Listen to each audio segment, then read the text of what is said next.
Hallo und herzlich willkommen auf dem Permakulturkanal. Der Oktober ist da, der goldene Oktober. Meine Challenge nimmt 60 Tage frisch gepflücktes Essen, nimmt wirklich sehr, sehr viel Zeit in Anspruch. Dennoch muss der Knoblauch gesteckt werden, Tomaten müssen weiter geerntet werden, die Äpfel müssen verarbeitet werden, manche Kartoffeln müssen aus der Erde raus. Also wollen wir nicht lange drum herum reden, sondern sofort was machen. Also kommt doch gerne mit. In den letzten Videos haben wir zusammen die Erdbeeren eingepflanzt. Jetzt kommt dazwischen der Knoblauch. Es ist Oktober und es ist genau die passende Zeit, um Knoblauch zu stecken. Mein Vater allerdings erwähnt immer, dass er ohne Erdbeeren ganz gerne den Knoblauch einpflanzt.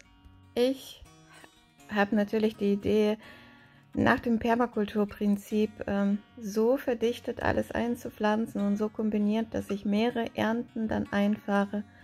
Aber genug dazu. Die Tomatenernte, die beschäftigt uns weiterhin, und obwohl wir die Freilandtomaten entsorgen mussten, die waren von der Braunfäule befallen, gibt es hier genug Ernte im Gewächshaus, und hier gewinne ich die Stecklinge fürs nächste Jahr. Die lasse ich bewurzeln, töpfe ein und lasse dann überwintern bis zum nächsten Frühjahr. Dieses Jahr ist das tatsächlich ein Experiment und ich versuche, ein paar Stecklinge überwintern lassen. Mal schauen, was nächstes Jahr damit passiert. Im Rahmen meiner Challenge esse ich täglich 200 Gramm Eicheln. Das ist schon mal eine ganze Menge. Das ist in der Challenge mein Lieferant für die Kohlenhydrate. Da bin ich gut gesättigt und habe dann keinen Hunger am Tag. Die werden getrocknet, eingeweicht für 3 Tage, geröstet und dann klein gehackt. Hier gehe ich in die Berufsproduktion. Im Backofen habe ich die Eicheln geröstet, mit Apfelmus vermischt. Ich bin auf den Geschmack gekommen, das ist ein super leckerer Dessert. Natürlich, die Tomaten unterstützen mich in der Challenge auch wahnsinnig, und die sind saftig und lecker. Mit Kräutern vermischt ist das eine super Mahlzeit.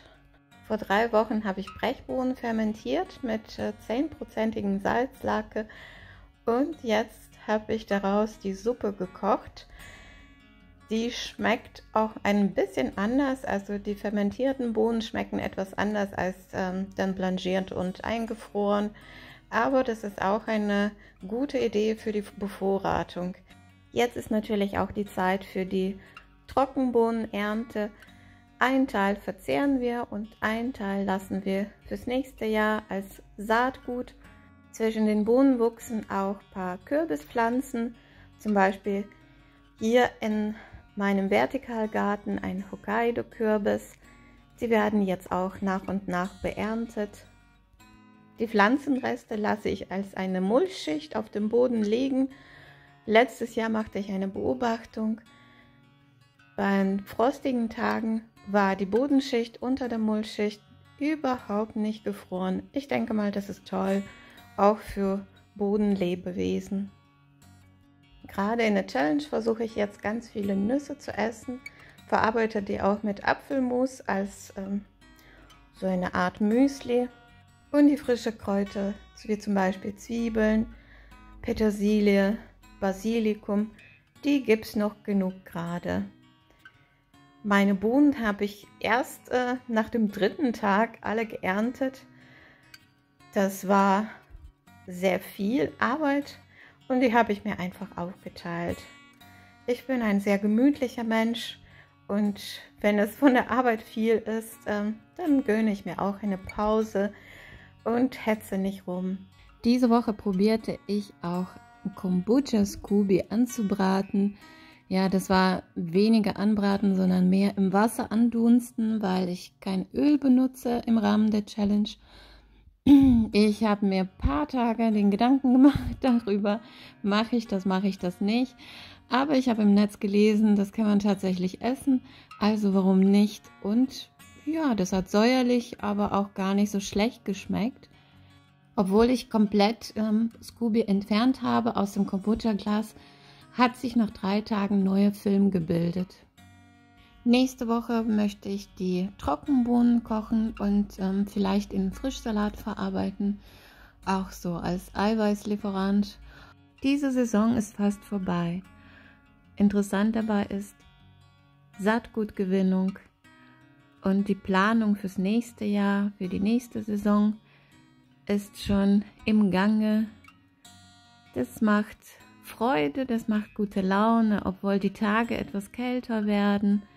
Trotzdem kann man noch im Garten verweilen und träumen.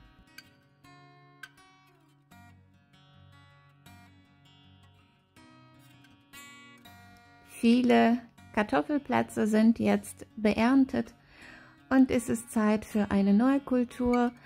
Winterportulak, die Samen sind schon in der Erde. Winterportulak samt sich von alleine aus. Es ist ein Kältekeimer. Ich hoffe, dass es so heißt. Also bei +7, +5 Grad keimt der Winterportulak. Allerdings muss die Erde etwas begradigt werden, weil die Keimlinge so winzig sind. Und innerhalb von 2-3 Wochen ist Kartoffelacker komplett mit Winterportulak-Keimlingen zugezogen. Das ist wie Magie. Das ist für mich auch eine von vielen Permakulturprinzipien. Beobachten und die Natur einfach unterstützen. Die Kartoffeln schmecken uns und der Winterportulak natürlich auch. Dann wechseln sich also beide Kulturen ab. Und die Kartoffeln natürlich kann ich in meine Challenge gut gebrauchen. Nicht weit von dem Haus entfernt wächst ganz viel Brennnessel bei uns. Und das ist mittlerweile mein Geheimtipp für den Herbst, für die Herbsttage, wo ganz viele Erkältungskrankheiten kommen. Eine Brennnesselsuppe, eine heiße Brennnesselsuppe. Du kannst sie mit Kartoffeln kochen oder auch nur Brennnessel pur mit Salz verfeinert oder anderen Gewürzen. Ein Vitamin C Booster. Mein Lieblingsgericht daraus ist Gemüsestrudel mit ganz viel Buttermilch. Hinter dem Haus wächst eine Weißdornhecke. Die Früchte sind jetzt reif. Die wirken blutreinigend. Ich gieße mir einen Tee auf. Und der Spitzwegerich treibt immer wieder weiter aus. Ich habe mir zwar Spitzwegerich Honig, Hustenhonig gemacht, aber jetzt mache ich noch ein Gläschen. Die Erkältungszeiten kommen ja. Meine 3 Wurmfarms haben den ganzen Sommer auf der Terrasse verbracht. Jetzt im Oktober müssen die langsam rein. Ich werde im Haus die Kompostwürmer mit Trockenblätter und Pappe füttern. Vielleicht zwischendurch werde ich dann eine Bananenschale vergraben. Aber die haben ordentlich Material im Sommer verarbeitet. Und die Monstera-Pflanzen daneben, die profitieren natürlich sehr von dieser Kombination. Die sind sehr große Starkzehrer. Hier ist noch meine Großfütterung. Alles wird dann mit rein eingearbeitet. Um Bodenleben und die Würmer besser zu verstehen und wie sich die fruchtbare Humusschicht aufbaut, experimentiere ich immer wieder mit Pflanzen und Wurmfarms. Und was soll ich sagen? Ich bin von Mulchen sehr überzeugt, weil da baut sich die Humusschicht wirklich permanent auf und schwindet nicht. Das ist, glaube ich, alles für diese Woche. Habe ich schon erwähnt, dass ich mir 2 kleine Hühner so sehnsüchtig wünsche? Das ist, glaube ich, Plan fürs nächste Jahr. Und dir wünsche ich auch Entspannung und Achtsamkeit. Und mögen deine Wünsche in Erfüllung gehen.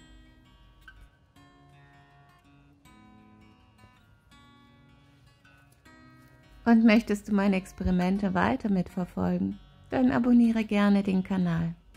Für heute verabschiede ich mich und sage Tschüss und bis zum nächsten Video.